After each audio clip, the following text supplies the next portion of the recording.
DSC 96 qualified టీచర్లు మంత్రి లోకేష్ ను కలిశారు.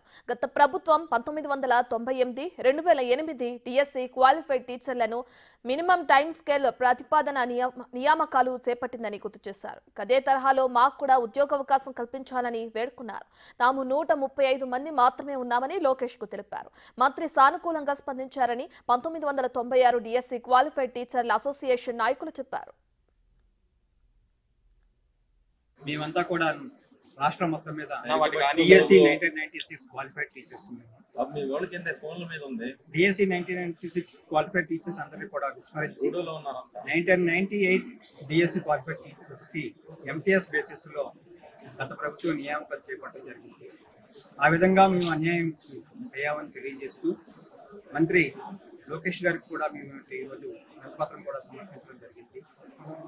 సార్ కూడా ఈరోజు ఆ విషయాన్ని పరిశీలన చేసి డెఫినెట్ గా మాకు తగు న్యాయం చేస్తామని కూడా హామీని ఇవ్వడం జరిగింది. మిగతా మంత్రులందరూ కూడా కలిసి ఈరోజు ఏదైతే మేము నష్టపోయామో దానికి వాళ్ళందరూ కూడా మమ్మల్ని అందరినీ కూడా ఎంటీఎస్ బేసిస్ లో ఉపాధ్యాయ పోస్టులు ఇచ్చి మమ్మల్ని అందరినీ కూడా ఆదుకుంటారని కూడా మేము వేడుకోవడం జరుగుతుంది. రాష్ట్రం మొత్తం మీద 135 మంది మాత్రమే మేము మిగిలి ఉన్నాము డిఎస్సి 1996 అందులో భాగంగా మాకు తగు న్యాయం చేయమని ఈరోజు అభ్యర్థించడం జరిగింది.